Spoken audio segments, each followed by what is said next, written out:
Valar Morghulis. Welcome back, friends of the realm. Today, we dare to ask, what if Jon Snow never joined the Night's Watch, from bastard to brother? Moonlight draped the stone walls of Castle Black like a funeral shroud. Jon Snow stood atop the ramparts, the chill biting through his furs. Below, the yard was empty, save for Ghost, his silent white direwolf. News from King's Landing had struck the Watch like a hammer. Ned Stark, Jon's father, was imprisoned for treason. Rumors said Sansa Stark was Joffrey's hostage, while Arya Stark had vanished into the city's underbelly.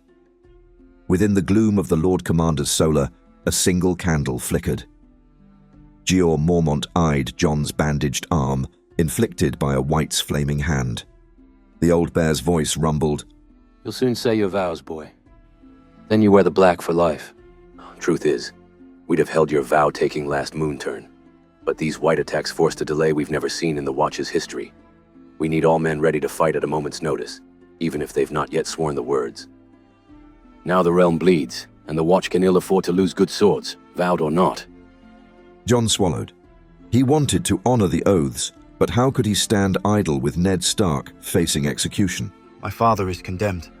My sisters, I cannot turn away. Mormont gave a grave nod, removing his raven-fletched quill from an inkwell. The Watch needs every sword, but I cannot force loyalty if your heart lies south. Take Longclaw with you. It's yours, boy. You saved my life from that wight. Perhaps your path leads elsewhere now. Jon's fingers curled around the Valyrian steel hilt, etched with a wolf's head pommel. Though the blade felt right in his hand, his soul warred with guilt. But duty to his father outweighed any vow. In the dim corridors near the barracks, Jon packed saddlebags with what meager supplies he had. Samwell Tarly waddled in, wringing his hands. "Jon, you can't do this alone. Let me come." From behind Sam's shoulder, Pip and Gren hovered. Dolorous Ed lingered in the shadows, glowering at the gloom as though it offended him. I might as well march south. Could die freezing here, or die roasting there. Death's all the same, really. Jon hesitated. He loved them like brothers, but the Watch stood on a precarious foundation. They were all recruits, not yet sworn. Mormont had allowed them a stark choice: remain or go. You're free men until the vows, but I won't press you. War in the south is no easy path. Sam rubbed an anxious tear from his eye. Pip and Gren exchanged glances. At last, Sam forced a shaky sigh. I'll stay. For the library, the ravens. Winterfell might need me if the rumours about Lord Stark. Oh, Jon. I'll stay too. The Watch has so few men with quick tongues. Maybe I can help from the castle. Gren snorted, punching Ed's shoulder gently. I'll follow you, Jon. We were always side by side. The rest can guard these frosty walls. South, north. I'm doomed either way. Might as well get a front seat to the carnage. Jon clasped hands with Sam and Pip. At the stables, he and his two companions mounted. Ghost padded beside them, silent as a phantom. As the gates of Castle Black creaked open, Jon cast one last look at the colossal ice wall. Snow blew across the courtyard, stinging like farewell tears. The long ride to Winterfell. Days stretched into a bleak tapestry of cold roads, leafless woods, and the sense of a realm on the brink of war. At last, the towers of Winterfell rose from the horizon. Jon reined in his horse, heart pounding with the memory of home. He had left as a bastard overshadowed by nobler siblings. Now he returned bearing a Valyrian blade and a gnawing dread for the fate of his family. At the gates, Bran Stark, pale and still weak from his fall, greeted Jon from a wheeled chair. By Bran's side, Rickon ran forward, hugging Jon's leg. The direwolves Summer and Shaggy Dog growled in greeting, while Ghost stood watchfully apart. "Is it true? Father, a traitor?" Jon's eyes hardened. Never. He's no traitor. King's Landing politics brand him so, but I know better. Sir Roderick Castle and Maester Lewin escorted Jon inside, where the warmth of the hall did little to soothe the chill of dire tidings. A raven arrived soon after with grim news. "Lord Eddard Stark, executed. Robb Stark has raised the banner of the king in the north." Jon's breath caught. Ned Stark, dead. His father, an honourable man, gone to the headsman's block under Joffrey's twisted rule. Fury spiraled in Jon's chest, a red-hot ache that burned away the last illusions of peace. That night in the Godswood, the old weirwood's face seemed to weep crimson sap as Jon knelt. He whispered a vow to avenge Ned, to save Sansa and Arya, or die trying. At dawn, Sam and Pip delivered their final decision. Winterfell's staff was depleted, with Robb Stark gone to war. The castle's defences wavered under the threat of both Ironborn raids and looming Lannister aggression. Maester Luwin needed help with ravens, supplies, and day-to-day duties. Sam's skill in letters and Pip's quick wit could keep the keep stable. Jon offered them each a somber handshake. Thank you for watching over Bran and Rickon. If I can, I'll return, or send word from Robb's camp. Jon, be safe. If the war grows too big, remember you have friends here. Always. We'll keep the hearth warm, Snow. Don't do anything foolish, like charge a fortress alone. Behind them, Bran watched with solemn eyes. Jon, Dolorous Ed and Gren rode south, steeled for war. South to River Run. The road stretched bleakly under the autumn sky. Fields bore scars of roving soldiers, villages ransacked by either bandits or Lannister scouts. Jon's group scouted carefully, Ghost ranging ahead. Finally, the red fork of the trident glittered, and River Run rose behind its walls. Robb Stark had established his seat of war there in the heart of the Riverlands. Entering the Great Hall, Jon beheld Robb hunched over a map, shoulders tense. Catelyn Stark hovered close, her face etched by grief. When Robb looked up and recognized Jon, a ghost of relief crossed his features. Jon, by the gods, I thought you sworn to the Watch. I almost was. But father, we can't let the Lannisters hold Sansa. Arya's gone missing. I had to fight. Robb's gaze flicked over Jon's Valyrian blade, then at Ed and Gren behind him. He grasped Jon's forearm in a soldier's greeting. Your place is with us. I need every loyal sword. Catelyn offered a bare nod, her eyes reflecting wariness toward Ned's bastard. Grief over Ned's death pressed her features, but she mustered courtesy. Welcome, Jon. The king, in the north, struggles. Seated at the war table, Robb outlined the perils. Lord Rickard Karstark, mad with grief, had murdered captive Lannister squires. Catelyn, desperate to trade for Sansa and Arya, had freed Jaime Lannister without Robb's consent. Edmure Tully had disrupted Robb's strategy by attacking Tywin's forces prematurely at the fords. Balon Greyjoy had crowned himself King of the Isles and invaded the north, taking advantage of the chaos. Robb looked to Jon. My lords bicker, betrayals creep in. The Karstarks want revenge, the Freys want more privileges. We've lost the advantage. I must show them I'm no boy. I'm their king. Jon met his half-brother's eyes, the weight of Ned's legacy bridging their differences. You wear a crown, then show them your steel. Do what father would. Balance justice with mercy. Before we move on, I'd like to ask you a small favor. If you like this content, please take a second to like this video and subscribe to the channel. Over 92% of you watch the videos without subscribing. Imagine what we could accomplish if everyone subscribed. It costs you nothing, but it makes a huge difference to us. So, is it done? Great, thank you so much. Karstark's sentence and Catelyn's exile. That very night, Robb summoned the Northern Lords. In a tense gathering, 1. Lord Rickard Karstark was called to account for slaying 2 Lannister squires. Robb condemned the murders as a crime against guest right. But mindful of the Karstark men's support, Robb chose exile over immediate execution. 2. He commanded Rickard to lead his forces north to fight the Ironborn on the Stony Shore. 3rd, Harrion Karstark, Rickard's surviving son, stayed behind as a pledge of loyalty. 4. As for Catelyn Stark, Robb could not trust her at the front after she freed Jaime. He decreed she should return to Winterfell with Lord Rickard Karstark's escort, kept far from the war's heart. Catelyn accepted in silence, guilt weighing heavier than chainmail. Outside the hall, she gave Jon a sorrowful glance. Protect my daughters, and if you can. Jon dipped his head, uncertain whether to comfort her. She was still the woman who had once resented him as a living symbol of Ned's indiscretion. Legitimizing Jon Snow. In a secluded corner of River Run's battlements, Robb approached Jon with a roll of parchment sealed in wax. I'm naming you a true Stark, my heir until I have a son. You've shown loyalty, your father's blood, and the men respect you. The Karstarks will be steadied if you marry Alice Karstark, forging a new tie. Jon blinked in shock, heart pounding. Legitimize me, but father. Robb's gaze hardened. Father's gone.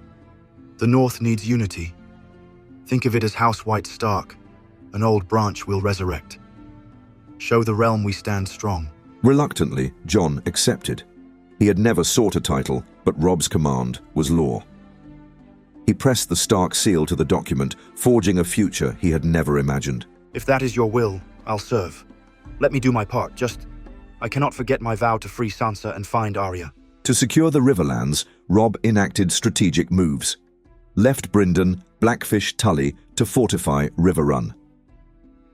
Confirmed Edmure Tully's marriage to Roslyn Frey to appease Walder Frey. Dispatched ravens to maintain the precarious alliance with the Freys, hoping to cross at the Twins unmolested. Sent Rose Bolton to track Theon Greyjoy in the north, suspecting betrayal at Winterfell. Jon seethed at mention of Theon's invasion. Winterfell was unprotected, with only Bran and Rickon left. A tremor of fear gnawed his gut. But Robb insisted the war in the south must be won before the north could be reclaimed. Jaime Lannister's recapture. Still enraged over Ned's death and Bran's crippling, Jon White Stark fixated on retrieving Jaime Lannister, who had slipped away under Catelyn's misguided exchange. A tip placed Jaime and Brienne of Tarth near a remote crossing. Locke, a sinister retainer of Rose Bolton, joined Jon White Stark, Grenn and Ed to hunt the Kingslayer. They attacked at dusk. Brienne fought with fierce devotion, citing Lady Catelyn's orders to protect Jaime, but Bolton's man Locke was cunning and cruel. He disarmed Brienne by injuring her leg, then ambushed Jaime, lopping off his sword hand before Jon could stop him. Seven hells. You took my hand. Locke only sneered. Jon felt disgust coil in his stomach. He remembered Bran's fall from the tower, the push that had shattered his brother's spine. Now, fate repaid Jaime with a severed hand. You robbed my brother of his legs. I suppose you've paid in blood. Jaime choked on misery, forced to follow under threat of Longclaw. With Brienne subdued, they marched both back to Robb's camp, the once proud Kingslayer half mad from pain. Meanwhile, the stage was set for Edmure Tully's wedding at the Twins. Letters from Walder Frey arrived, inviting Robb's entire host to a lavish feast. Despite caution, Robb believed the Freys placated by the wedding arrangement. Catelyn, banished north, would not attend. Nor would Rickard Karstark. He marched for the stony shore. Freed of any maternal watchful eye, Robb led his entire army, plus new allies from the small houses of the Riverlands, to the Frey stronghold. Jon White Stark, uneasy about the Freys, accompanied Robb. They carried the recaptured Jaime in chains, hoping to deter any betrayal. At the outskirts of the Twins, Arya Stark unexpectedly surfaced. She had travelled with Sandor Clegane, the Hound, seeking refuge with her family. Jon nearly wept upon seeing his sister alive, but tension crackled in the air. A band played cheerful welcomes from the gatehouse. Walder Frey's grin loomed large as the Starks arrived. Earlier that day, Robb had summoned Jon, eyes dark with worry. There's something about Lord Walder's sudden warmth that chills my blood. We'll keep a small band on the edge of the feast, near the old Sallyport. If the worst happens, you'll lead them out. The Twins' walls have hidden cracks. My scouts found a passage. He squeezed Jon's shoulder. I won't see us all trapped like hares in a snare. If I cannot save myself, at least I'll save my heir and a handful of loyal men. Promise me you'll take Arya if you find her. Jon nodded, dread stirring. I won't leave you behind, Robb. The Red Wedding. Walder Frey feigned hospitality. Tables groaned with food, while fiddlers performed a lively tune. Robb tried to play the gracious guest, though the mood felt off. Jon's instincts pricked like a wolf's hackles. He noticed crossbowmen posted in balconies above the hall. Ed and Gren exchanged wary glances. As the bedding ceremony ended, Walder Frey raised a toast, eyes glittering malice. For House Stark, may your line be strong and your blood flow freely. Torches flickered. Suddenly, the tune changed to the Rains of Castamere. Crossbow bolts hissed from the gallery. Freymen and Bolton soldiers rose, weapons drawn. Chaos ignited in the Great Hall. Robb took multiple bolts to the chest. Grey Wind's howls from the courtyard cut short with a pained yelp. The hall became a slaughter pen. Drums thundered, drowning out screams. Jon lunged to shield Arya, slicing down a Frey soldier. He glimpsed Walder's men hacking at wounded Stark bannermen. Catelyn was nowhere to be seen. Exiled to Winterfell earlier, ironically spared from this horror. Robb crumpled, arrows bristling from his body. Mother, Grey Wind, Jon. He died, eyes wide in shock. A Frey knight callously severed Grey Wind's head, stitching it to Robb's corpse. Arya shrieked, only for the hound to seize her arm. We go, little wolf, now or you die with them. Jon, drenched in gore, realized there was no victory here. Surrounded by Frey crossbows, they had to flee. Gren and Ed shielded Jaime from stray bolts as they retreated. They barely made it out through a side door, stumbling into the courtyard. Bodies lay strewn, the ring of steel echoing like a dirge. Bolts rained down from the galleries. Jon caught Arya's arm.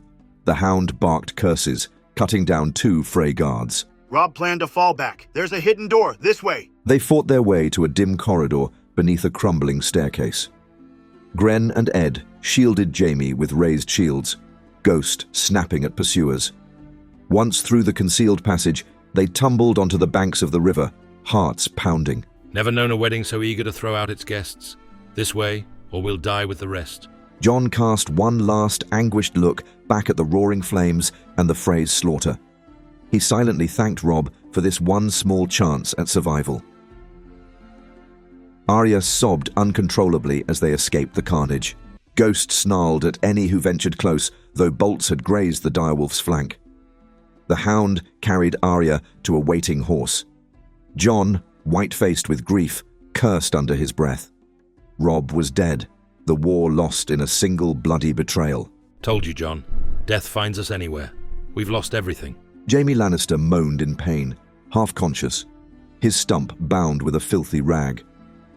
The Lannisters might have orchestrated this, or perhaps they merely savoured the aftermath. Jon forced his mind to stay sharp. They had to survive. We ride north. We find safety at Castle Black, or we die trying. The ragged group fled into the night. Walder Frey's triumphant jeers echoed behind them. Far away, Catelyn Stark arrived at Winterfell under the escort of Rickard Karstark. But the keep lay a ruin. The Ironborn had sacked it. Then Ramsay Snow took over in the name of House Bolton. Bodies littered the courtyard. The heads of Sir Roderick Cassel and Hodor were staked at the gates. Maester Luwin had been slain. 2 small corpses, scorched and unrecognizable, hung near the stables, implying that Bran and Rickon were dead. Catelyn screamed in utter despair, collapsing on the ashen ground. Karstark men tried to defend her, but Ramsay's reavers surrounded them. A twisted grin on Ramsay's lips presaged the slaughter. Welcome home, Lady Stark. My father, Lord Bolton, will be so pleased. With savage glee, he slit Catelyn's throat. The Karstark soldiers died under a wave of axes and arrows. The Dreadfort banner replaced the direwolf of House Stark. The Bolton-Frey alliance solidified its grip on the north, scattering the last remnants of loyal Stark supporters. Meanwhile, with the Night's Watch short-handed, Sir Alliser Thorne desperately commanded the defence of Castle Black against Mance Rayder's wildling hordes. Giants battered the gates, mammoths charged, and black-clad rangers fell in droves. When all hope seemed lost, war horns blared at dawn. Stannis Baratheon rode north with a newly purchased army, scattering the wildlings in a decisive flank attack. They're fleeing. The King's men push them back. Banners, emblazoned with the fiery heart of the Lord of Light, trailed behind Stannis' cavalry. Mance Rayder surrendered, rather than let his people be slaughtered. Castle Black stood, battered but unbroken. Yet the realm, beyond the wall, churned with unanswered questions. Exhausted and haunted by the Red Wedding, Jon's band arrived at Castle Black. With him were Arya, the Hound, Gren, Dolorous Ed, and a half-delirious Jaime. The watchers at the gate nearly shot the Hound on sight, but Jon's old recruits recognized him. Once inside the yard, Stannis emerged from the King's Tower, flanked by Davos Seaworth and the red-robed Melisandre. You're Ned Stark's bastard, are you not? Jon stiffened, longing to disclaim that label. He'd been legitimized by Robb. But with Robb dead, the point was moot. He offered a grim nod. Jon White Stark. I was named Robb's heir before. The Freys slew him. My mother and brothers are gone. Stannis' granite features revealed no pity, but there was a flicker of respect. Davos Seaworth offered a gentle handshake. The North needs a leader. The Boltons claim your father's seat allied with the Freys. In King's Landing, the Lannisters remain strong, though weakened by war. If I am to restore the realm, the North must be secured. Will you join me, Jon? White Stark. Arya glowered at them, still trembling from the Red Wedding.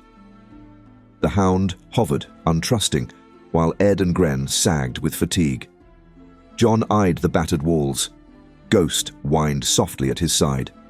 Memories of his vow to the Watch clashed with the ghost of Robb's crown. The Boltons butchered my mother, took Winterfell, murdered my little brothers. I will not rest until they pay. Stannis inclined his head, satisfied. He gestured to Melisandre, who gazed at Jon with an eerie intensity. I see a wolf in my flames, shaped by snow and sorrow. The true war lies beyond mortal thrones, but vengeance has its place in the Lord's grand design. March on Winterfell. Within the courtyard, battered men from northern houses trickled in. House Manderley of White Harbour, outraged by the Red Wedding, and a handful of House Glover men seeking vengeance for kin. The Wildlings, under Tormund Giantsbane, leaderless without Mance's impetus, tentatively negotiated with Stannis for safe passage or a chance to settle if they joined his fight. The yard bristled with an unlikely mix of free folk, Baratheon banners, and Stark loyalists. Snow drifted from a leaden sky. Stannis summoned lords to a war council, forging a plan to strike at Rose Bolton and his bastard Ramsay, now ruling a desecrated Winterfell. By dawn's first light, war horns bellowed. Under a canopy of swirling flakes, two banners rose side by side, Stannis' flaming heart crowned by a stag, and Jon's revived white direwolf sigil. Armed with Longclaw, Jon reined in a pale courser. Arya stood next to him, fierce eyes scanning the horizon. Ghost prowled near the horse's hooves, ears flat. Winterfell was our home. We take it back. Stannis Baratheon nodded curtly, spurring his black warhorse. The assembled forces, men of the North, Stannis' knights, and a fraction of free folk, began their march. Far ahead, the snow-shrouded spires of Winterfell loomed, a tomb of old memories and new horrors. The Boltons readied traps, monstrous appetites for blood. Would Jon White Stark reclaim his birthright and avenge the Stark name, or would the traitors sink the last hope of House Stark into a swirl of endless night? Valar Morghulis.